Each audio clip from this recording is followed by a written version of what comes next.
bonjour et bienvenue à cette conférence de l'après-midi du Printemps de l'économie sur la décarbonation de l'industrie automobile européenne au cœur de la nouvelle guerre commerciale. Alors, juste avant de commencer, on m'a dit de faire un petit bonjour quand même au lycée Marianne de Créteil, au lycée Paul Verlaine de Reims et aux étudiants de l'INSEC qui nous écoutent à distance. Voilà. Alors, pour introduire ce sujet, finalement, je ne vais pas commencer par la décarbonation, parce que je pense qu'on est passé quelque part à autre chose. Et je pense que ce qui est en train de se produire aujourd'hui, c'est une rupture technologique majeure, comme il s'en produit à peu près une par siècle dans les différents domaines. C'est un petit peu comme quand on est passé de la machine à écrire à l'ordinateur, ou de la caisse enregistreuse, ou du livre au cinéma, si vous voulez. Autrement dit, la question fondamentale qui se pose aujourd'hui, c'est est-ce que les acteurs de l'automobile aujourd'hui seront ceux qui feront les voitures de demain, ou est-ce que, comme les fabricants de diligences ou ceux de machines à écrire, eh bien, ils disparaîtront avec leur technologie. Et ça, c'est aussi une des conséquences de la grande révolution numérique qui a imposé des nouveaux champions et qui ne viennent pas tout à fait du même horizon. Alors évidemment, finalement, le paradoxe, c'est que ce sont les Européens qui ont déclenché cette vague extraordinaire dont on va parler. Ils l'ont déclenché pour des objectifs, eux, qui sont climatiques, des objectifs de décarbonation, on disait, avec effectivement l'interdiction des véhicules thermiques à l'horizon 2035. Et c'est important parce que l'automobile, c'est encore une des rares spécialités européennes où l'Europe se défend au niveau mondial de façon extrêmement vigoureuse. Elle fait travailler des millions de gens et apporte évidemment beaucoup de richesses à l'économie européenne. Et donc la question qui va se poser, c'est quelle est cette réponse? Alors pour l'instant, la transition est relativement lente. On a beaucoup parlé des Chinois, on a beaucoup parlé de Tesla, mais le rythme de pénétration est encore relativement long. Ce qui se passe, c'est que tout d'un coup vient se télescoper un nouvel environnement avec des guerres commerciales initiées par le nouveau président américain.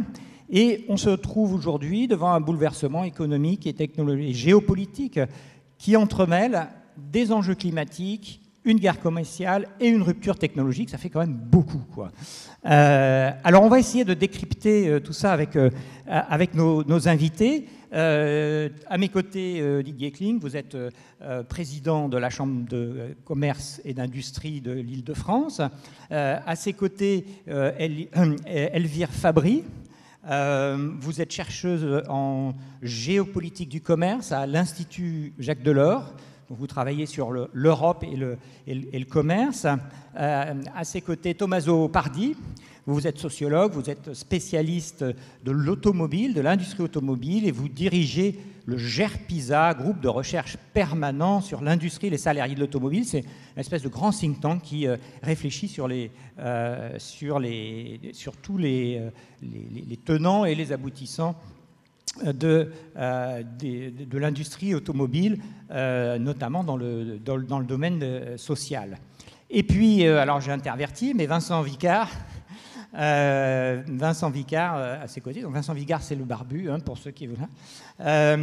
Et vous êtes directeur adjoint du CEPI, et vous êtes spécialiste du commerce international, et vous avez écrit beaucoup sur l'industrie en général, et évidemment aussi sur l'automobile.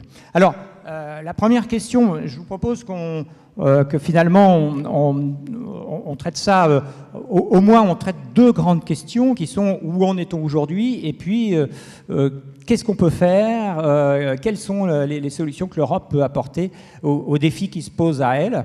Et donc, dans un premier tour comme ça, je voudrais vous poser à tous finalement un petit peu la même question, c'est-à-dire est-ce que la menace chinoise est déjà effective aujourd'hui en Europe, et puis comment on peut expliquer finalement ce paradoxe entre des constructeurs qui se portent plutôt bien, qui enregistrent encore des bénéfices dans les résultats, et puis effectivement une grande crainte sur leur compétitivité face à l'arrivée des nouveaux entrants. Il y avait eu Tesla, maintenant il y a aussi les Chinois.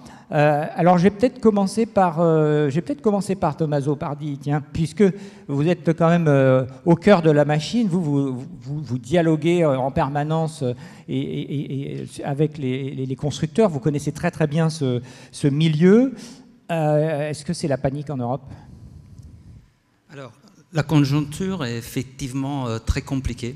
Les constructeurs européens viennent d'entrer en crise. C'est une crise très étrange puisqu'aucun n'est perd de l'argent. Normalement, on parle des crises automobiles quand les constructeurs sont dans les rouges. Ce n'est pas le cas aujourd'hui. Et je vous expliquerai rapidement pourquoi on parle des crises à ces niveaux-là. Et puis, les constructeurs chinois en face montent en puissance depuis 3-4 années. Et ça ne s'arrête pas. Les rythmes de lancement des nouveaux modèles, l'élargissement des gammes, l'introduction des nouvelles technologies, tant dans la batterie que dans les véhicules connectés, intelligents. On a des avancées tous les mois et c'est assez impressionnant. Alors d'abord, parlons de la crise du secteur automobile. Il faut parler de la parenthèse enchantée. Il y a eu une parenthèse enchantée qui a duré à peu près la période du Covid et puis la pénurie des pièces et composantes électroniques qui était une des conséquences du Covid. Pendant cette parenthèse, il n'y avait plus de concurrence. C'est-à-dire qu'il y avait une contrainte qui pesait sur la production, donc on produisait moins de véhicules, mais la demande a rebondi après les Covid. Et donc les constructeurs qui normalement ont beaucoup de mal à vendre des véhicules, il faut des rabais, il faut des politiques commerciales, c'est très difficile de vendre un véhicule neuf, et bien là c'est devenu beaucoup plus simple. Et donc, ils mettaient le prix qu'ils voulaient finalement à leur voiture, ils ont pu tout le monde en voulait. Les mix, ils ont pu choisir les prix, ils ont pu soigner leur marge. Et donc on a connu 3-4 années de profits exceptionnels. L'industrie automobile européenne n'a jamais été aussi profitable. Et la norme avant les Covid, c'était 5-6% des marges opérationnelles, on a passé au double. Et même pour Stellantis, on a frôlé les 14-15%. Et maintenant, la parenthèse s'est terminée, on revient à des niveaux de profitabilité normales, mais pour les marchés financiers, c'est un peu difficile de décrocher. Et donc, les constructeurs ont été sanctionnés, leur capitalisation s'est divisée par 2, boursière. Et les constructeurs ne savent pas très bien comment gérer ces tournants, parce que d'un côté, s'ils baissent leur prix, ils baissent aussi leur marge, et c'est un peu compliqué. De l'autre, ils héritent d'un marché automobile européen qui est toujours 20% plus bas que celui d'avant-crise, d'avant-Covid. Et donc, ils ont des usines de trop, des emplois de trop, donc faut-il restructurer ça semble bien être la voie qui a été choisie jusqu'à maintenant. Faut-il au contraire baisser vraiment les prix, entrer dans une guerre commerciale, une guerre des prix, au risque de voir les Chinois et peut-être Tesla sortir gagnants. Ils ne savent pas trop bien comment gérer ces tournants. Et en plus, en ayant soigné leur marge avec des véhicules plutôt lourds, chers, en ayant pris les marchés par les hauts, ils n'ont pas vraiment les modèles pour augmenter leur part des marchés sur l'électrique. Et là, beaucoup d'enjeux, des négociations ont eu lieu à Bruxelles ces derniers mois pour obtenir des flexibilités sur les objectifs CO2. Les constructeurs ont eu gain de cause. Et cela signifie encore plus ralentir, au fond, les rythmes de l'électrification et donc voir les Chinois s'éloigner. Donc c'est tout un peu l'enjeu de cette période un peu confuse, à vrai dire, où avant, au moins, on se disait, bon, il faut électrifier le plus vite possible. On avait l'impression que tout le monde s'était mis d'accord et qu'il y avait une stratégie commune, alors que là, on a l'impression que les constructeurs hésitent un peu sur quelle stratégie prendre. Est-ce qu'il faudrait venir à la neutralité technologique? Est-ce qu'il faudrait mettre en cause l'électrification? Est-ce qu'il faut que je fasse des partenaires avec les constructeurs chinois? Est-ce qu'au contraire, il faut que je me coalise avec des Airbus pour résister? Ce n'est pas très clair et tout ça, ce n'est pas très bon. Alors on va revenir sur justement ces sujets, les pistes de réflexion pour essayer de répondre à cette interrogation. Il y a 2 pays majeurs en Europe dans l'automobile, la France et l'Allemagne.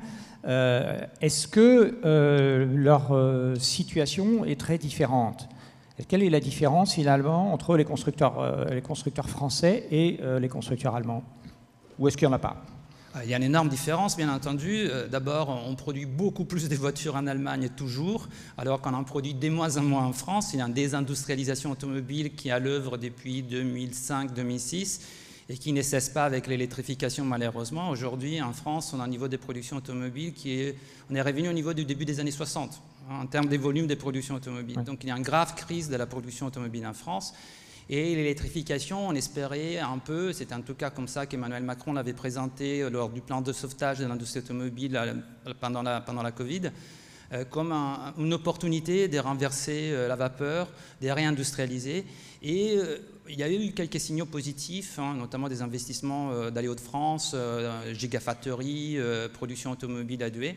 Mais pour l'instant, ce n'est pas suffisant pour renverser la donne. Et surtout, les constructeurs français ont souffert, comme tous les autres constructeurs européens qui produisaient des véhicules d'entrée de gamme, de la montée en gamme un peu réglementaire du véhicule moyen européen, qui est devenu de plus en plus lourd, de plus en plus puissant, de plus en plus cher. Et à ces jeux-là, les Allemands sont beaucoup plus forts. Et en plus, les Allemands ont eu un autre relais de croissance extrêmement important, la Chine. Ils ont exporté des centaines de milliers de véhicules en Chine. Ils en ont produit encore plus, des millions. Et cela a très largement contribué à leur profitabilité. Mais ça les pénalise aujourd'hui d'être si présents en Chine. Aujourd'hui, oui. Mais ils étaient dans une position de force qui commence à s'éroder.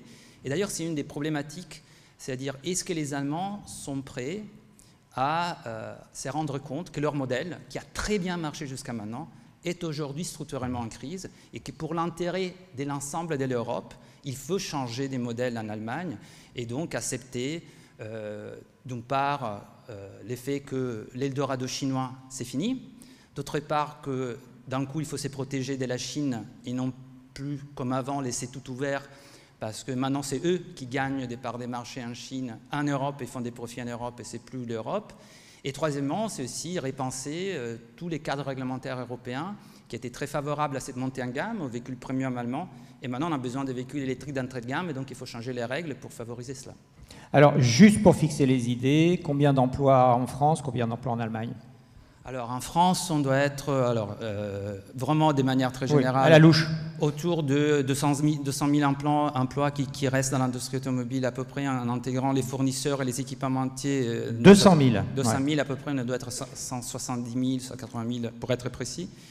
Et en Allemagne, on est à plus de 4 fois plus, on est autour de 800 000 emplois directs dans l'industrie automobile. Voilà, donc 1 à 4, ça fait quand même beaucoup. Alors, Elvire Camus, comment finalement la guerre commerciale est venue percuter cette situation qui était déjà compliquée pour les constructeurs automobiles? Qu'est-ce qui se passe aujourd'hui sur ce plan-là? Alors, quand on parle de cette transition vers l'électrification, il y a en effet 3 enjeux. Il y a la décarbonation, il y a le besoin de préserver la compétitivité de cette industrie, et puis il y a tout ce contexte international qui intervient à un moment déjà où les relations entre l'Union européenne et la Chine devenaient plus tendues, parce que ça fait un moment que l'Union européenne critique les distorsions de politique commerciale que pratique la Chine, et notamment tout son système de subvention à l'industrie, avec des objectifs de long terme qui sont fixés, et pour le coup dont on devrait s'inspirer, mais un système de subvention très important qui tronque une concurrence équitable, et donc avec notamment une Union européenne qui s'équipait de nouveaux instruments de défense commerciale et qui vise davantage justement ces problèmes de distorsion de concurrence chinoise. Lorsque Tommaso, à juste titre, a insisté beaucoup sur ces différentiels de marge, de bénéfices entre les constructeurs de véhicules thermiques et de véhicules électriques, c'est important de remettre dans le contexte international toute cette transition, parce qu'on voit que les constructeurs allemands non seulement ont réussi à obtenir des parts de marché ou des parts de bénéfices en Chine sur le total de leurs bénéfices mondiaux, qui ont pu atteindre plus de 30%, ce qui fait qu'ils sont en effet très dépendants de ce marché chinois, et que ça complique la donne aujourd'hui au moment où on réajuste, on met en place des mesures qui permettent de mieux encadrer cette concurrence. Lorsque les Européens ont commencé ont ouvert leur enquête sur l'utilisation de subventions dans la production chinoise, c'est donc une enquête qui a été initiée, qui a été lancée par la Commission européenne elle-même, ça a provoqué une réaction très dure du côté chinois. et des mesures déjà de rétention qui se sont manifestées par des contrôles, la mise en place de contrôles sur les exportations, notamment de minerais critiques dont on dépend nous-mêmes pour la production de nos véhicules électriques en Europe, notamment tous les minerais critiques qui sont quasiment un monopole de l'économie chinoise. Pour les Européens, la mise en place de ces droits de douane, qui représentaient à peu près au total entre des droits de douane qui pouvaient aller de 8 à 40% pour les véhicules qui étaient produits, qui venaient de Chine, ça ne signifiait pas fermer le marché européen, mais donner un temps de respiration à l'industrie européenne pour qu'elle puisse s'ajuster justement à cette nouvelle concurrence qui, comme Tommaso l'a dit, s'est manifestée en 2-3 ans. C'est-à-dire qu'entre la période pré-Covid, où on avait à peu près 0,4% des ventes de véhicules électriques qui étaient faits par des constructeurs chinois dans l'Union européenne, on est passé à près de 8%. Donc avec une myopie, d'une certaine façon, des constructeurs européens sur cette capacité d'innovation chinoise, alors qu'ils avaient investi depuis déjà 2009, et un excès de confiance même, je dirais, sur la concurrence des constructeurs chinois, en particulier même sur le haut de gamme, parce qu'on sait que les véhicules électriques chinois sont beaucoup moins chers, et notamment en entrée de gamme, et c'est là où il y a cette différence importante entre les constructeurs, notamment français et allemands, des constructeurs français qui sont davantage positionnés sur l'entrée de gamme, constructeurs allemands plus sur des véhicules de luxe. Mais on voit qu'actuellement les Chinois sont même en train eux-mêmes de fabriquer des modèles qui sont concurrentiels, de plus en plus concurrentiels également dans le secteur du luxe. Ouais. Voilà. Donc ce temps de respiration, je dirais que pour les Européens, il faut l'investir avec des mesures de politique industrielle, on va revenir dessus, mais pour renforcer cette compétitivité en Europe. Mais ça intervient également à un moment où, du côté américain, les mesures qui viennent d'être prises par Donald Trump, non seulement ont ciblé d'abord en priorité le Canada et le Mexique, qui sont les deux bases arrières de production de l'industrie automobile pour approvisionner le marché américain, un marché qui est également très important pour les constructeurs européens. C'est à peu près 20% de leur exportation venant de l'Union européenne, mais ils sont eux-mêmes... Surtout les Allemands d'ailleurs, en fait. Surtout les Allemands, ouais. Absolument. Mais qui sont déjà installés de longue date au Mexique et au Canada. Donc la menace d'appliquer des droits de douane de 25%, qui a été reportée d'un mois, mais sur les importations qui viennent du Canada et du Mexique, toucherait également de manière brutale les intérêts des constructeurs allemands. Alors là, ce sont plus les constructeurs, je dirais même les exportations vers les États-Unis ou les ventes aux États-Unis de véhicules thermiques, mais également avec l'idée d'approvisionner en véhicules électriques le marché américain, qui reste le troisième marché. Après, on a d'abord le marché chinois, qui est le plus attractif pour les véhicules électriques, le marché européen, et puis il y a le marché américain. Et face à nous se présente l'échéance début avril, le 2 avril, d'un nouveau train de mesures qui serait annoncé par l'administration Trump et qui vraisemblablement devrait viser en particulier le secteur automobile, puisqu'on se souvient que déjà pendant sa première administration, il critiquait le fait que l'on ait non seulement un différentiel de droits de douane qui aujourd'hui est de 2,5% sur les importations arrivant aux États-Unis contre 10% dans l'Union européenne, et que les Européens continuent à beaucoup vendre aux États-Unis alors que l'on achète relativement peu de véhicules américains parce qu'ils ne correspondent pas aux besoins du consommateur européen. Donc on voit qu'on a une industrie européenne qui aujourd'hui se trouve d'une part sous une pression croissante des constructeurs chinois qui ont déjà anticipé l'application éventuelle et donc maintenant effective de ces droits de douane et qui commencent à rediriger leur stratégie vers plus d'investissements dans l'Union européenne en parallèle de ces importations de véhicules dans l'Union européenne, et par ailleurs un marché américain qui lui pourrait s'avérer beaucoup plus compliqué et qui serait une incitation, je dirais, supplémentaire, en tout cas pour les constructeurs, à se tourner vers une stratégie de soutien à la demande dans l'Union européenne pour préserver ce marché européen D'autant plus que de toute façon, la législation est là pour maintenant, malgré l'assouplissement des échéances sur une période de 2025-2027, les contraint à accélérer leur investissement dans la recherche et le développement et dans l'innovation. Alors, Elvire Fabry, est-ce que où est-ce qu'on en est des droits des taxes anti-dumping européennes? Alors, elles sont déjà appliquées aujourd'hui.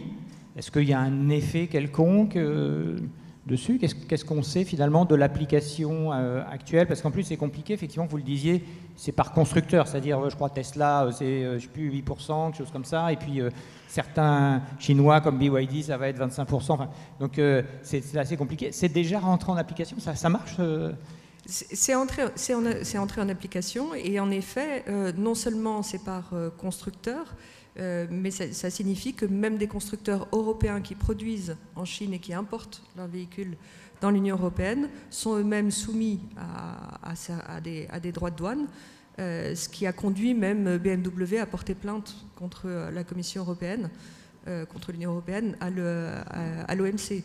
Et les constructeurs allemands sont d'ailleurs vent debout contre ces mesures, d'une manière générale. Il y avait justement des positions assez différentes selon les constructeurs, parce que les constructeurs allemands, comme je vous le disais tout à l'heure, ont encore à peu près 30% de leurs profits qui viennent du marché chinois et ne veulent pas eux-mêmes déjà être exposés à des mesures de rétorsion plus spécifiques.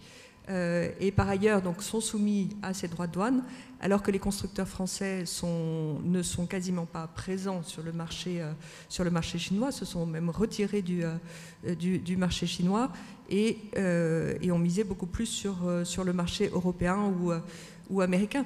Alors, toute la question, la vraie question qui se pose dans cette transition industrielle, parce qu'on parle bien d'un changement d'une industrie à une autre, on passe du thermique à finalement du numérique et de la chimie sur roue.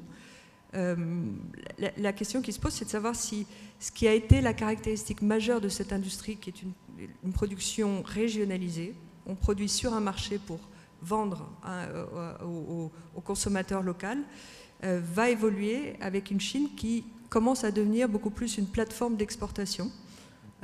Et elle a cette ambition d'exporter beaucoup plus ses véhicules électriques, d'autant plus qu'elle est en situation de surcapacité. Donc elle a besoin de cette demande extérieure et qu'elle a même en tête d'approvisionner aussi beaucoup plus largement le sud global. Donc est-ce que ça peut vouloir dire un changement de modèle de production et donc de stratégie industrielle? Alors Didier Kling, vous êtes à la tête de la Chambre de commerce et d'industrie l'Île-de-France, je le disais. Donc vous constatez la santé de l'industrie dans la première région de France. Est-ce que de votre point de vue, cette désindustrialisation française, là on comparait avec l'Allemagne évidemment, est-ce que ça la rend particulièrement vulnérable? Oui, bien sûr. Lorsque j'entends dire que l'industrie automobile se porte bien, c'était vrai. C'est plus vrai maintenant. On regarde les chiffres les plus récents, l'année 2024, c'est plus vrai. Quand on regarde un peu l'environnement, je ne parle pas uniquement des constructeurs, je parle de toute la chaîne de valeur. Vous parliez de l'Allemagne, Volkswagen a annoncé 30 000 suppressions de postes. Et c'est pareil pour Bosch, tous les sous-traitants, et c'est vrai chez nous. Donc on est face à une transition dans laquelle les grands ensembles géopolitiques n'ont pas adopté du tout la même stratégie. Les Américains, sous la présidente Joe Biden, ont mis beaucoup d'argent sur la table pour faciliter la transition, 500 milliards d'euros. Je ne sais pas exactement ce qu'ils vont devenir maintenant, aujourd'hui. L'incertitude, c'est pas bon dans l'industrie. L'industrie, c'est le temps long. Lorsque j'investis, j'ai besoin de 5 à 10 ans pour rentabiliser mon investissement. Donc je ne sais pas très bien ce qui va se passer aux États-Unis, alors que c'est un marché considérable. Les Chinois ont eu une stratégie complètement différente, ce qui explique les résultats d'aujourd'hui. En fait, ils ont, plus ou moins discrètement, accaparé, appréhendé les terres rares, ce qui est utile pour les batteries. Et ils ont construit chez eux un grand nombre d'usines pour organiser, pour traiter ces matières premières, de sorte qu'ils sont prêts aujourd'hui pour les véhicules électriques. Or, vous disiez tout à l'heure, un véhicule électrique, ça n'a rien à voir avec un véhicule thermique. Lorsque Jean-Bénédicte Sénard dit « Je n'ai pas été entendu par la Commission européenne sur cette transition écologique », il y a eu des études d'impact, mais il n'y a pas eu d'analyse d'impact. On ne m'a pas dit, si on passe brutalement d'un moteur thermique à un moteur électrique, comment ça se passe pour vous? Il dit tout simplement, moi j'ai dans mon groupe un certain nombre d'ouvriers, d'ingénieurs qui savent parfaitement fabriquer des moteurs thermiques, mieux que les Chinois. Mais les Chinois, ils ont dit, on va oublier cette phase, on passe à la phase suivante. Et je ne peux pas transformer mes quelques centaines de milliers de salariés brutalement en chimistes. Ce sont des mécaniciens, ce ne sont pas des chimistes. Donc j'ai beaucoup d'employés, beaucoup d'usines dont je ne sais pas très bien quoi faire aujourd'hui parce que le métier n'est pas le même. Donc c'est vrai pour les acteurs industriels de la chaîne, c'est vrai aussi pour les consommateurs que nous sommes. Nous savons tous qu'une voiture électrique, ça coûte plus cher qu'une voiture thermique. Une Renault 5 de 20 000 € passe à 30 000 €. Donc il y a un vrai problème derrière cette stratégie qui était la nôtre, sur le plan européen. Il y a un vrai problème. On n'a pas suffisamment apprécié quel était l'impact pour l'ensemble des producteurs et pour l'ensemble des consommateurs. Il y a donc une vraie politique aujourd'hui d'adaptation qui se révèle nécessaire. Donc, la question qui se pose, c'est est-ce que l'industrie automobile européenne a encore un avenir? Vous disiez dans vos questions, est-ce que les acteurs seront les mêmes? Ce n'est pas certain. Une voiture, hier, c'était un moteur. Et autour de ce moteur, on décidait une carrosserie aussi agréable que possible. Aujourd'hui, une voiture, c'est de la chimie, une batterie et des logiciels. Et pas de chance, les batteries, elles viennent pour beaucoup de Chine. Et les logiciels, ils viennent de ce qui n'est pas la Chine continentale. On a essayé en Europe, on a déployé des efforts importants, des investissements considérables, pour essayer d'implanter des usines de batteries. Vous voyez ce qui s'est passé tout récemment. C'est la faillite, tout simplement, parce que le marché ne suit pas à la vitesse qui était prévue. Oui, on fait et même chose pour les puces. À la faillite de Northvolt en Absolument, Suède. une faillite toute récente. Et même chose pour les puces électroniques. Donc on a un vrai problème de transition lourde sur lesquels on ne pourra pas réussir s'il n'y a pas des accompagnements qui sont nécessaires pour maintenir ces emplois et cette industrie. Alors, Vincent Vicard, qu'est-ce que ce tableau, un peu noir quand même, s'inspire à l'économiste que vous êtes? Alors, juste peut-être pour me faire un peu l'avocat du diable et revenir un peu en arrière. Voilà, cette transition, c'est quelque chose qu'on a vu arriver. Il y avait des objectifs qui étaient fixés, ambitieux, la fin des moteurs thermiques en 2035. Il y avait des prémices. Avant les constructeurs chinois, il y a Tesla qui avait bien réussi sur le véhicule électrique, qui avait commencé à conquérir le marché européen, notamment en produisant en Europe, mais aussi en produisant en Chine dans son usine de Shanghai. Donc il y a aussi, il me semble, ce qu'on peut rappeler quand même, il y a un immobilisme des constructeurs finalement, qui ont pendant longtemps ignoré la menace de ces nouveaux acteurs, parce que c'était une menace de nouveaux acteurs, et c'est un peu la différence avec ce qu'on a en Europe. On n'a pas de nouveaux acteurs qui ont émergé, on a des acteurs historiques qui se convertissent à l'électrique, là où il y a des nouveaux acteurs qui ont émergé, que ce soit aux États-Unis, donc il y a Tesla, mais il y en a d'autres aussi, Rivian, un certain nombre d'autres, et aux États-Unis et en Chine avec un certain nombre de nouveaux acteurs. Donc on a un peu ignoré cette menace, et d'un coup, on a tendance peut-être à la surévaluer, ou en tout cas à en faire une menace très rapide. Alors qu'il faut quand même rappeler, effectivement, la Chine est passée d'un nain commercial sur le commerce de véhicules automobiles en général. S'exportait moins d'1 million de véhicules il y a 4 ans, il y a seulement 4 ans, et cette année, en 2024, c'était près de 5 millions de véhicules. Donc ils sont devenus le premier exportateur mondial. Il ne faut pas oublier que ces exportations, elles vont bien au-delà de l'Union européenne et bien au-delà des véhicules électriques finalement. Sur le marché européen, les constructeurs chinois, parce qu'il y a aussi les constructeurs européens qui produisent en Chine et qui exportent vers l'Union européenne, mais les constructeurs chinois, ils représentent une part non négligeable du marché des véhicules électriques, qui lui-même représente 15% du marché des véhicules automobiles. Donc aujourd'hui, c'est une véritable, effectivement, c'est une poussée très rapide pour un marché où on a essentiellement en général des ventes qui sont locales, donc de la production qui est locale, mais c'est une concurrence qui est plutôt une concurrence dans le futur. et un retard qui est particulièrement important des constructeurs automobiles sur le véhicule électrique, et l'idée que dans le futur, on va avoir plus de concurrence des acteurs chinois parce qu'ils vont aussi investir en Europe. Et c'est ça l'étape d'après, il me semble, qui est importante, parce que sur les exportations, Elvire l'a très bien dit, on a aujourd'hui des droits de douane supplémentaires de 8 à 35% qui s'ajoutent aux 10% qui sont déjà existants. On a déjà des exportations qui commencent à diminuer. Il y a un chiffre qui est sorti il n'y a pas longtemps, les constructeurs chinois sur le marché européen, ils ont plus de 2 ans de stock de véhicules électriques. Donc il y a aussi un décalage entre les exportations et les ventes réelles.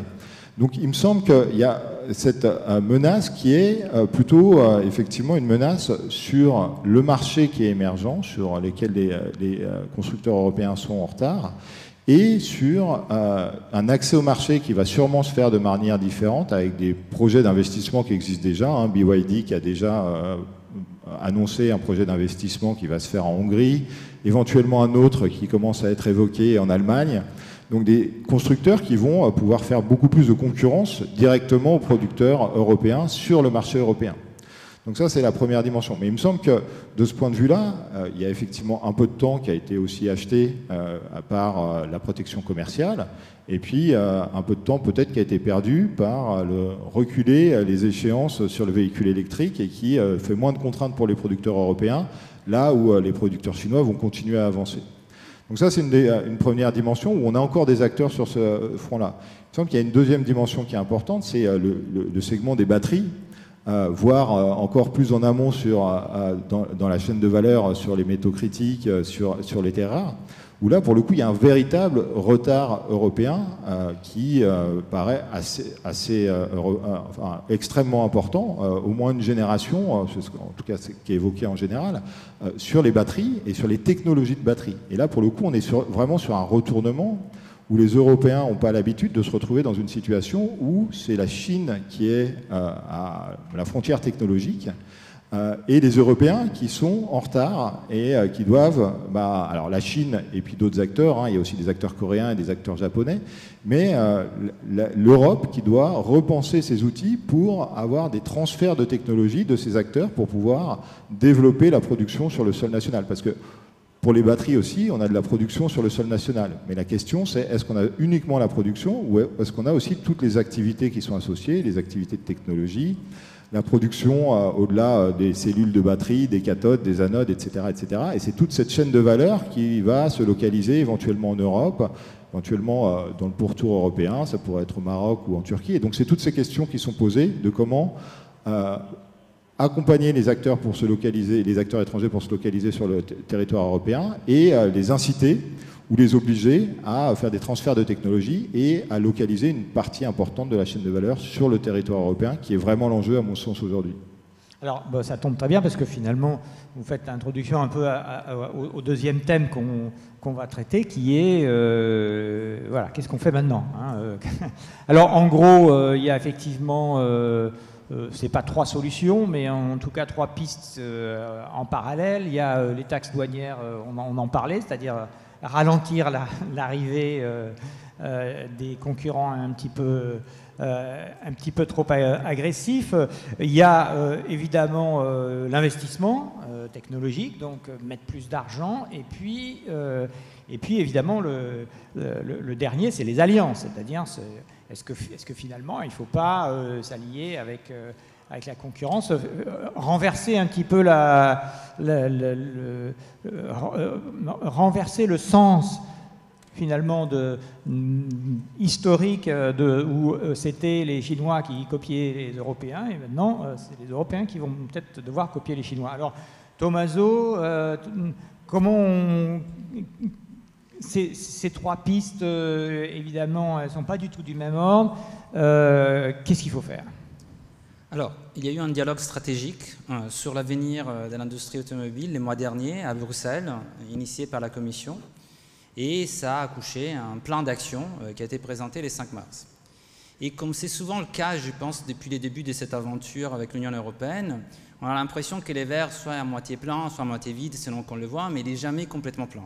Et étant donné l'étendue des enjeux, il faut que les verres soient pleins pour qu'on puisse réussir à rattraper notamment les retards avec les Chinois. Alors, il y avait 3 propositions qui sont un peu dans l'essence de ce que vous évoquez avant ces dialogues stratégiques, qui me paraissaient ambitieuses et nécessaires. La première proposition, c'est bien entendu les plans Draghi, Mario Draghi, sur la compétitivité de l'industrie européenne. Il évoquait quelque chose de très important. Il faut investir massivement de l'argent public dans cette transition. Parce que c'est des technologies nouvelles, parce que sur les batteries, par exemple, on ne peut pas laisser des entrepreneurs autonomes réussir les rattrapages des 10 ans, 15 ans perdus face aux Chinois. Il faut des infrastructures, il faut de l'argent public. Et tout le monde le sait, on est en période de restrictions budgétaires, donc les États européens seuls ne peuvent pas assurer ces financements. Donc il faut que l'Europe s'endette. Ce n'est pas vraiment un endettement, qu'il investisse autonomement dans les futurs, dans l'avenir. Et donc il évoquait un fonds d'investissement de 600 milliards d'euros financé par l'endettement européen. Quand on s'endette, en tant qu'Européen, on s'endette mieux qu'en tant que pays, on a des meilleurs taux, donc c'est déjà mieux. Et ça, c'est à mon sens une des conditions nécessaires pour que l'industrie automobile puisse avoir une épine dorsale portée par l'Union européenne, et aussi pour éviter un peu la configuration actuelle où on a 27 États membres, un peu moins, qui sont dans l'automobile, qui sont en concurrence les uns avec les autres. Chacun voulant avoir sa gigafactory, attirant des investissements étrangers. Ça ne fait pas un plan, ça ne fait pas une politique industrielle. Si l'argent était contrôlé par la Commission et centralisé, ça éviterait, que les États s'en chargent, ils n'ont pas les moyens. 2, ça permettrait d'avoir un vrai plan, une vraie politique industrielle. Donc finalement, c'est un petit peu comme avec le Covid, et d'ailleurs, on file la même analogie avec la défense. C'est-à-dire qu'il faut centraliser, en fait. On a réussi à le faire face à la pandémie, mais après, tout est reparti, tout s'est fragmenté très rapidement. Tout à fait. En fait, cette innovation institutionnelle d'une Europe qui s'endette pour soutenir l'économie des États membres, c'était justement lors de la crise du Covid. Après, donc, cette idée-là n'est pas dans les plans d'action. On n'a pas franchi ces pas-là. Deuxième idée qui me paraissait importante, c'est ne pas se limiter aux mesures protectionnistes prises jusqu'à maintenant, mais comprendre qu'aujourd'hui, face aux Chinois, face aux États-Unis, il faut des politiques plus ambitieuses, des protections des intérêts européens, puisqu'en face, ça va beaucoup plus vite. On n'a pas aligné les politiques. Aujourd'hui, les mesures prises, évoquées, les tarifs, sont largement inférieurs à tout ce qui est pratiqué par ailleurs. On est 100% aux États-Unis, 70% en Turquie, etc. Et peut-être ce n'est pas des barrières, c'est des politiques de contenu local. C'est-à-dire reconnaître qu'on a besoin de créer une priorité économique vers la production européenne. On va investir massivement dans la production des véhicules électriques, mais aussi dans l'industrie automobile tout court. Il faut s'assurer que les sous-traitants, et non seulement les producteurs automobiles, soient intégrés dans ces nouvelles stratégies de protection, et pour qu'on soit à armes égales avec les grandes puissances économiques qui sont nos concurrents. Et là encore, il y a un accent sur les nouveaux plans, sur un usage plus systématique et rapide des outils de défense commerciale dont l'Europe disposait déjà. Il y a la mention des contenus locaux pour la batterie, un jeu stratégique, mais les restes de la filière continuent à être très vulnérables. Les tarifs sur les pièces et composantes automobiles, c'est 3%, sur les batteries, c'est 1% à peu près. L'Europe, c'est les marchés qui étaient historiquement les plus ouverts aux importations étrangères, parce qu'on est des grands exportateurs d'automobiles et pièces et composantes automobiles. Mais là, les contextes ont changé, et ça demanderait une mise à niveau des politiques commerciales. Ouais. Et puis un dernier point qu'on a porté aussi, nous, au niveau de notre réseau de recherche, les GERPISA, mais qui a été aussi porté en Europe par Luca De Meo, les patrons des Renault, qui étaient aussi à l'époque les patrons de l'ACEA, l'Association des constructeurs automobiles européens, qui était un projet industriel autour du petit véhicule électrique abordable et soutenable. On n'en a pas en Europe parce qu'il faut un cadre réglementaire adapté, il faut des politiques fiscales adaptées, il faut un projet industriel placé au cœur de l'Europe. On a parlé, c'est Luca De Meo qui a évoqué les Airbus du petit véhicule électrique, avec une proposition d'alliance avec Volkswagen. Je pense que c'était vraiment une bonne voie à suivre.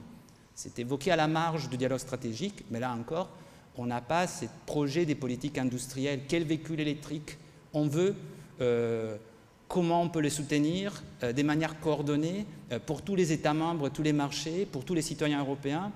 Il n'est pas encore au cœur des stratégies européennes. Donc, je pense que les plans d'action indique bien une prise de conscience des enjeux, mais pour l'instant, la machinerie bruxelloise n'est pas encore capable de sortir les dispositifs, les outils dont on a vraiment besoin pour franchir les caps. Alors justement, Elvire Fabry, la machinerie bruxelloise, on la brocarde régulièrement, et puis on l'a trouvée indispensable pendant le Covid, et puis là on l'invoque pour la défense.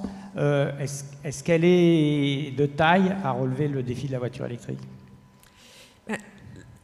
On s'est fixé au niveau européen cette échéance de 2035, donc le cap était donné. Maintenant, on voit qu'au-delà d'un cadre juridique, législatif contraignant, il faut aussi qu'il y ait des incitations positives.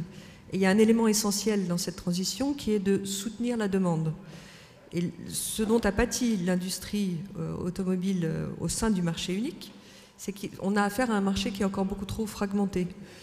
Il est d'abord fragmenté parce que les capacités d'infrastructure de charge sont très inégales et c'est un des freins à l'achat pour les consommateurs. C'est la confiance qu'ils ont dans le nombre de kilomètres qu'ils vont pouvoir faire, est-ce qu'ils vont pouvoir traverser la France, passer en Italie et trouver les mêmes infrastructures. Donc ça, c'est un élément qui est mentionné dans le plan d'action, qu'il faut investir plus dans les infrastructures de charge. Maintenant, ce qu'il faudrait, c'est qu'il y ait plus, je dirais même encore derrière, une stratégie d'investissement qui vienne soutenir de manière plus claire et inciter, là aussi, les États membres à investir, mais aussi les constructeurs. C'est-à-dire que certains le font, plus ou moins, mais on pourrait imaginer, par exemple, que les pénalités qui sont associées au seuil de décarbonation soit réinvesti non seulement dans la recherche et le développement, en particulier pour les batteries, mais aussi dans les infrastructures de charge, qu'il y ait une forme d'implication plus nette des constructeurs européens ou étrangers qui investissent dans l'Union européenne pour investir dans les infrastructures de charge. Et on voit très bien que des pays comme en particulier les Pays-Bas, la Suède, le Danemark, qui ont un réseau d'infrastructures de charge très développé, sont aussi les pays dans lesquels on retrouve le pourcentage de vente le plus élevé. Maintenant, au-delà de cette question-là, il y a aussi la question du soutien des subventions aux consommateurs. Et on a vu un effet immédiat à la fois de l'application de ces subventions et au contraire des suspensions. On l'a vu en Allemagne où en 2022, des subventions à l'achat ont fait bondir les ventes de véhicules électriques. Suspendues en 2023, les ventes se sont ralenties. On l'a vu en France aussi début 2024, les 2 premiers mois d'application du leasing social qui ont rencontré un succès fou, à tel point qu'il a fallu le suspendre, mais ça avait fait décoller les ventes. Et là, il faudrait qu'il y ait un effort de coordination au niveau des États membres pour soutenir cette demande et encore une fois harmoniser finalement cette demande au niveau européen. Et toute forme d'incitation fiscale positive telle que celle qui est évoquée dans le plan d'action qui concerne les flottes professionnelles qui représentent aujourd'hui 60% des achats de nouveaux véhicules, soit associée aussi à ces critères de préférence européenne ou de contenu local Alors pour le moment, je dirais que ce qui est évoqué par la Commission, c'est une vraie nouveauté, je dirais, par rapport à l'orthodoxie habituelle des politiques européennes. Et je dirais que la réflexion est engagée, est ouverte. Il va falloir voir quelles sont les modalités de cette préférence. Vraisemblablement, elle devrait être liée plus à des critères de soutenabilité, donc de production, d'empreinte carbone, donc ne pas avoir à tenir compte du transport pour limiter les importations et justement que ce soit une forme de production locale. Il faudrait pouvoir lier toute subvention publique, que ce soit auprès du consommateur ou du producteur, à des formes de préférence, en tout cas, oui, il faut bien l'appeler comme ça, préférence européenne. Voilà. Alors ça interroge évidemment ce que peuvent faire les pouvoirs publics pour les industriels. Alors Didier Kling, qu'est-ce que vous attendez de l'État finalement ? Deux éléments de réponse peut-être, mais je répondrai bien sûr à votre question. D'abord, je souscris pleinement aux propos qui ont été formulés à l'instant. Il y a une stratégie européenne, mais les politiques européennes ne sont pas les mêmes selon les États. Or, un constructeur automobile, il s'intéresse à un ensemble de marchés. Il ne connaît pas ce genre de frontières. Donc, c'est très difficile pour lui de s'adapter à chacun des cas. Deux éléments de réponse. On évoquait tout à l'heure l'immobilisme des constructeurs automobiles européens. Oui, on peut toujours évoquer ce point, encore que c'est beaucoup plus facile, si je suis un constructeur comme Tesla ou un constructeur chinois, de partir d'une feuille blanche. C'est beaucoup plus facile que si j'ai la responsabilité de dizaines de milliers de salariés, de quelques dizaines d'usines, parce que là, la transformation, elle prend nécessairement du temps. Donc, l'immobilisme, il est relatif. Il faut s'adapter. Deuxième élément de réponse, je crois moyennement aux mesures de protectionnisme. Par définition, je n'y crois pas vraiment, parce que je crois qu'au contraire, il faut pouvoir exporter, il faut que ça circule et que tout le monde puisse profiter des efforts dans les deux sens accomplis par les différentes nations. Maintenant, ça peut se révéler utile dans certains cas pour simplement faciliter une transition. La bonne réponse pour moi, pour les constructeurs automobiles européens, s'ils croient qu'ils ont un avenir, c'est l'innovation technologique. Ce n'est pas la protection, c'est l'innovation technologique. Mais ce qui est compliqué aujourd'hui pour eux, c'est que si je suis un constructeur européen, je dois travailler sur 3 chantiers à la fois. D'abord, les moteurs thermiques qui ne sont pas totalement morts dans toutes les régions du monde. On parle d'essence décarbonée, vrai ou faux, mais en tout cas, les moteurs thermiques, ça existe encore. Il faut penser en dehors de l'Europe. Deuxièmement, il y a l'hydrogène qui prend une place. Je vois qu'en France, on avait investi beaucoup. Pour le moment, on est un peu en retrait, on fait attention, mais d'autres continuent de travailler sur l'hydrogène. Vrai ou faux, en tout cas, il faut investir pour regarder si c'est possible demain. Et pour certains, l'électrique d'aujourd'hui, c'est une phase de transition. Mais dans 10 ou 20 ans, on passera à une autre phase. Donc est-ce qu'il faut investir absolument sur les batteries telles qu'on les conçoit aujourd'hui, alors que peut-être demain, ce sera dépassé ? Et on sera taxé d'immobilisme à ce moment-là. Et deuxièmement, sur l'électricité d'aujourd'hui, sur les batteries d'aujourd'hui, la chimie, elle évolue beaucoup. On est aujourd'hui sur des batteries liquides, on nous parle beaucoup, les spécialistes nous parlent de batteries solides, en disant que ça présenterait des avantages, à la fois en termes de volume, en termes de poids et en termes de rapidité pour recharger. Donc il faut investir dans ces 3 domaines. Et pour investir dans ces 3 domaines, il faut beaucoup d'argent. Il faut avoir beaucoup d'argent, il faut à la fois que les entreprises soient rentables et en même temps peut-être qu'il y ait un environnement, c'est-à-dire les pouvoirs publics qui facilitent cette transition dans l'intérêt de tous. Alors justement, Vincent Vicard, comment on résout... qu'est-ce que vous pensez? Est-ce qu'il faut plutôt un grand plan étatique, voilà, à la chinoise on va dire, mais ils ont fait ça il y a 10 ans, 15 ans, donc ça va pas être rapide. Ou est-ce qu'il faut laisser faire les forces de marché et puis aider ponctuellement ceux qui réussissent? Comment économiquement, quel est le plus efficace? Alors, j'aurais tendance à dire que c'est la grande question. Et si on avait la réponse, on aurait beaucoup moins de problèmes de développement économique en Europe et dans le reste du monde. Il me semble qu'il faut peut-être rappeler pourquoi on a cette transition extrêmement rapide vers l'électrique. On a besoin de cette transition extrêmement rapide vers le véhicule électrique et à la fin du moteur thermique en Europe en 2035 pour remplir nos objectifs climatiques. Et donc de réduire nos émissions de gaz à effet de serre. Si on ne réalise pas cet objectif, on ne réalise pas nos objectifs climatiques. Je pense qu'il faut quand même le rappeler. Et vous avez évoqué au début une révolution technologique. C'est une révolution technologique qui est initiée par les pouvoirs publics. Parce que c'est effectivement dans la perspective de cette réduction des gaz à effet de serre et de transition écologique. Et donc, le fait que ce soit fait par les pouvoirs publics, ça veut dire aussi que c'est une révolution technologique qui ne peut pas aller contre l'emploi. On a besoin aussi d'avoir de l'emploi, que ces stratégies de décarbonation, elles soient associées à de l'emploi et à de l'emploi sur le territoire national. Et donc je pense que c'est aussi important quand on parle de protectionnisme par rapport à développer peut-être moins vite l'industrie automobile électrique locale. Je pense que c'est aussi important de rappeler ça, qu'il y a aussi cet enjeu de long terme, comment on associe des emplois à ces politiques écologiques qui ont des conséquences importantes pour les entreprises, mais aussi pour les salariés qui sont concernés dans les différents pays. À partir du moment où on a dit ça, voilà, il y a la question de comment l'État peut accompagner. Alors, ça pose la question de... on a tout un éventail, et c'est intéressant, l'industrie automobile, parce que ça pose la question de cet éventail de mesures qui sont nécessaires pour une politique industrielle, pour transformer une économie. Donc il peut y avoir le protectionnisme, il peut y avoir des normes, et on voit que ça, on a vu que c'était pas suffisant, les normes. Quand on met des normes annoncées à l'avance, on a vu qu'il y a des, il y a des difficultés pour les acteurs à s'adapter et à prendre ce virage assez tôt. Et donc, a priori, on a aussi besoin de soutien. On a besoin de soutien à la demande. On a besoin de politique commerciale. On a besoin de politique extérieure pour sécuriser les approvisionnements. On a besoin aussi de soutien à la R&D. Et donc, on a besoin de toutes ces politiques-là.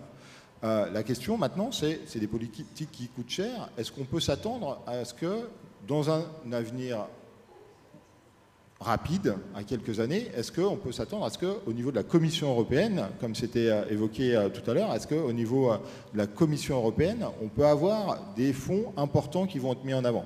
On a évoqué tout à l'heure les plans qui avaient été mis en place par Joe Biden, extrêmement ambitieux, et c'est une capacité des États-Unis à mettre sur la table des montants importants. La Chine a pu le faire aussi. Au niveau de l'Union européenne, aujourd'hui, on ne voit pas la capacité à mettre en place, au niveau communautaire, de telles sommes. Et donc, ce qui veut dire, c'est qu'il faut aller plutôt vers là où il y a de l'argent, c'est-à-dire au niveau des États membres, et essayer de coordonner cette politique industrielle au niveau des États membres. Coordonner cette politique industrielle au niveau des États membres, c'est faire en sorte qu'il n'y ait pas de concurrence qui vienne essayer d'attirer la gigafactory au détriment des autres pays membres. Et ça, c'est extrêmement complexe à mettre en place. Alors, on peut éventuellement mettre des fonds européens qui vont aider des fonds nationaux. Ça pose la question de est-ce qu'on accepte en tant que pays membre de renoncer éventuellement à la batterie pour avoir d'autres segments du secteur automobile et accepter que certains pays membres vont se spécialiser dans certains segments et que d'autres pays membres vont se spécialiser dans d'autres segments. Les mêmes questions sont posées sur les semi-conducteurs, sont posées sur les panneaux photovoltaïques, sur toutes les nouvelles technologies d'avenir. Donc c'est ces questions-là qu'il faut poser. Il y a certaines il faut qu'il y ait un retour sur investissement au niveau des États, en termes d'emploi, pour que les États acceptent de faire ces investissements. Mais il y a aussi une nécessité de ne pas créer de la concurrence entre les États, sachant qu'il y a une concurrence internationale qui est particulièrement importante et qui va être encore plus importante, ou en tout cas encore plus frictionnelle, quand on voit que les États-Unis sortent de cette trajectoire de réduction des émissions de gaz à effet de serre et donc vont aller sur une spécialisation qui va être sûrement très différente et moins de véhicules électriques. Et donc, il va y avoir des questions qui vont se poser de ce point de vue-là, de divergence entre les deux côtés de l'Atlantique qui vont être assez conflictuelles et donc qui vont poser la nécessité d'avoir des acteurs européens qui peuvent s'imposer au niveau mondial. Alors, on va essayer de prendre quelques questions. Il nous reste 5 minutes, 5-7 minutes, on va dire. Est-ce qu'il y a déjà des questions dans la salle? Parce que là, j'en ai quelques-unes en ligne. Alors, je vous les lis. Le constat de retard et de difficulté d'adaptation est-il le même quel que soit le constructeur français? En effet, les stratégies de Stellantis et de Renault sont tout de même assez différentes face à l'électrique. Donc ça, c'est une question pour Tommaso. Alors, histoire de vous brouiller avec vos partenaires. Effectivement, on l'a vu, on peut le voir dans la masse des véhicules électriques des deux marques. Les modèles Stellantis ont tendance à être plus lourds parce qu'ils sont conçus sur des plateformes mixtes. Donc Stellantis n'a pas renoncé à l'idée de produire aussi dans les mêmes plateformes des véhicules thermiques, des véhicules hybrides rechargeables, mais cela ne permet pas d'optimiser véritablement l'architecture du produit pour l'électrique. Alors Renault a franchi le pas, notamment dans les Hauts-de-France. Vous avez l'usine des Duets qui produit la Mégane électrique, qui produit la R5. Et ces véhicules ont été conçus sur des plateformes optimisées pour l'électrique. On le voit aussi avec le nouvel Scénic, qui a été l'R5 et les Scénic Surcoût ont été élus voiture de l'année en Europe, parce qu'ils ont aussi une bonne efficacité énergétique, sont relativement légère. On a un problème des véhicules électriques très lourds, mais relativement légères. Donc il y a une différence. C'est pas la même stratégie de transition. C'est pas la même stratégie de transition. Stellantis avait, à part, Stellantis c'est aussi un groupe qui est plus international à raison de la présence des Chrysler et d'une volonté de réduction des coûts par des plateformes communes qui sont multimarques. Et c'est là une stratégie qui se paye en termes de capacités. On parlait de la feuille blanche des constructeurs nouveaux, qui n'ont pas les bagages thermiques sur les dos. Eh bien, si on veut garder ces compromis-là, on les paye en termes d'efficacité énergétique, en termes de performances véhicules. Donc Renault a fait un peu mieux à ces niveaux-là. Mais si on ralentit, s'il y a retour du carbone aux États-Unis, eh bien, on peut comprendre pourquoi la stratégie de Stellantis n'était pas forcément la plus mauvaise non plus. Donc voilà, c'est une question d'arbitrage. Ça va dépendre du contexte. Alors, monsieur, vous aviez une question, allez-y. Oui, bonjour. On parle beaucoup de l'offre de mise à disposition de véhicules électriques, mais en fait, on ne parle pas de la demande, de la nécessité d'avoir des véhicules dans beaucoup de situations. Là, on est à Paris, il y a quand même beaucoup de voitures, beaucoup de véhicules électriques. On a énormément de publicité à la télé, au cinéma, dans le métro, partout, pour vanter la norme sociale du fait d'avoir un véhicule et d'avoir un gros véhicule, souvent électrique. Est-ce qu'il n'y a pas un axe de travail là-dessus pour se dire, est-ce qu'en fait, on n'aurait pas besoin de moins de véhicules pour faire fonctionner notre économie ? Alors, oui, ça c'est la grande question qui ne plaît pas beaucoup évidemment aux constructeurs automobiles.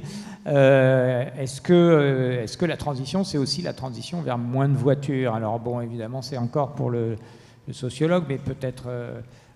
Je vais commencer, je pense que chacun a une opinion là-dessus. Sur les courts termes, on a 260 millions de véhicules carbonés en Europe à remplacer. Donc si on veut atteindre la neutralité carbone en 2050, c'est l'objectif de l'Union européenne, eh bien, il faut produire au moins 250 millions de nouveaux véhicules électriques pour remplacer ceux existants. Donc, dans les courts termes, il n'y a pas un problème, au moins pour la production des véhicules électriques. Il en faut produire beaucoup pour décarboner au plus vite les parcs existants.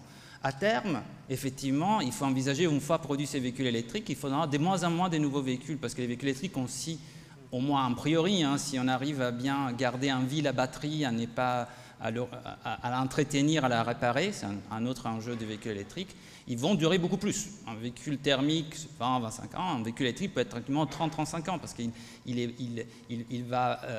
il y a moins de pièces déjà. Voilà, il y a moins de pièces, moins de composantes, il va vieillir beaucoup mieux à condition que la batterie reste en bonne qualité. Et en général, je pense que la problématique qu'on se pose, c'est moins la ville, où effectivement on a besoin de beaucoup moins de véhicules et on peut s'en débarrasser. Et je pense qu'il y a toute la transformation des nouvelles mobilités qui va s'en prendre en charge. Mais il y a des millions et millions de personnes en Europe qui sont en milieu périurbain, voire en milieu rural, où la densité du transport public est faible et où le véhicule est incontournable. Et ce sont ces gens-là qui, naturellement, ont aussi moins de revenus, souvent, plus on s'éloigne des villes, plus les revenus deviennent faibles, et qu'il faut aider à décarboner leur mobilité parce qu'ils roulent aussi beaucoup. Et donc, on a vraiment intérêt à changer la direction du marché, qui était pour l'instant des véhicules et des SUV électriques très lourds, parce que ça avait deux vertus. Je peux y mettre une batterie très grande, donc même s'il n'y a pas des réseaux de recharge, je vais rassurer mon client. Je vais remplacer les véhicules thermiques qu'il voulait acheter avec un véhicule électrique avec les mêmes prestations. Et puis, je vais m'attaquer à l'autre du marché, aussi au marché du flotte, qui a tendance à être un marché des véhicules plutôt chers et haut de gamme, puisque ce qui compte, c'est la valeur résiduelle d'un leasing, c'est pas technique.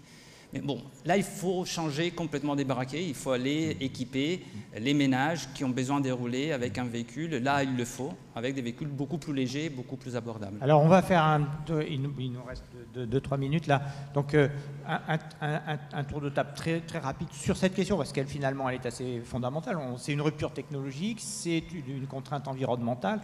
Est-ce que c'est aussi un fait de société qui fait que le rapport à l'automobile peut changer? Alors, Vincent... Puis ensuite, alors, merci. Moi, je vais peut-être répondre sur les sujets que je connais mieux, sur les enjeux aussi en termes de production et d'emploi. Parce que cette question-là de réduire effectivement l'empreinte de l'industrie automobile, parce que réduire le nombre de véhicules, ça veut dire réduire aussi le nombre de véhicules produits, c'est une vraie question aussi en termes d'emploi. Et donc ça nécessite aussi de penser les emplois alternatifs au-delà du secteur automobile quand on pense justement une partie des politiques qui sont mises en place et des politiques de requalification, de trouver des emplois pour d'autres. Et notamment de ce point de vue-là, voilà, il y a les transports collectifs qui sont importants, mais il y a aussi le vélo, qui est une filière qui peut être importante dans les villes pour le coup. Voilà, il y a tout un ensemble d'autres activités qui ne sont pas seulement les batteries pour les véhicules électriques, mais tout un ensemble d'autres activités qui sont aussi amenées à être développées, et donc et notamment la production du vélo, mais après il y a tout l'entretien, toute la capacité à pouvoir les recycler, etc., qui sont aussi des dimensions qui sont importantes et qu'il faut penser dans l'accompagnement des politiques industrielles à développer ces types d'emplois et à requalifier les travailleurs pour aller vers ce type d'emploi. Elvire. Alors il y a encore un élément qu'on n'a pas évoqué, qui est le véhicule autonome. Parce qu'on en est encore à la phase de Ça, c'est la prochaine rupture. Alors. Électrification, mais ça en fait partie aussi, parce que notamment les Chinois sont en train d'avancer très vite dans ce domaine, et côté américain également, Tesla, ça y est, met en place à San Francisco et dans certaines zones pour le moment, limitées, est déjà en train d'expérimenter les véhicules autonomes. Ça va avoir beaucoup d'impact aussi sur l'utilisation du véhicule. On imagine bien déjà pour toute la flotte de taxis qui est à travers toute l'Europe, mais même le partage de véhicules, puisqu'on peut concevoir qu'un véhicule soit utilisé pour se rendre à son bureau et ensuite réservé par quelqu'un d'autre pour aller faire des courses ou pour d'autres fonctions. Donc c'est encore quelque chose qu'on n'a pas intégré déjà dans notre projection d'utilisation, enfin des modes de mobilité, mais c'est sans doute quelque chose qui va aussi arriver plus vite qu'on ne le pense, et ça fait partie en tout cas des éléments du plan d'action de la Commission européenne aussi, d'accélérer les investissements et notre capacité d'innovation en Europe dans ce domaine, pour ne pas laisser se dépasser à la fois par les constructeurs chinois et notamment Tesla du côté américain. Didier Kling, le mot de la fin. Un constat et une conclusion. Le constat, c'est que nous aimons bien les contradictions finalement. Là où il y a le plus de véhicules électriques, c'est dans les centres-villes. Je ne dis pas que ce n'est pas utile, ça nous permet de mieux respirer. Mais c'est là où on a le moins besoin d'une voiture. C'est là où c'est le moins utile, en fait. Parce que les transports publics. D'ailleurs, un Parisien sur deux n'a plus de voiture aujourd'hui. Oui. Par contre, le vrai problème, c'est ce que vous évoquez tout à l'heure, je ne vais pas le répéter, c'est plus on s'éloigne de la ville, plus on a besoin de véhicules. Et là, pour le moment, la difficulté, le vrai sujet, c'est un sujet de rupture sociale. On le voit avec les ZFE, les zones à faible émission. Le risque, c'est qu'un certain nombre de nos citoyens disent « je ne peux pas m'acheter une voiture électrique parce que c'est trop cher, mais j'ai besoin d'un véhicule et donc je ne peux plus aller en centre-ville ». Donc c'est un vrai sujet social ici. Et la conclusion, c'est que je voudrais simplement vous rappeler que la première voiture électrique, à ma connaissance, c'était la Jamais Contente dans les années 1900. C'était une voiture française, donc je crois à notre capacité d'innovation. Eh bien, c'est sur ce mot optimiste qu'on va conclure. Merci beaucoup.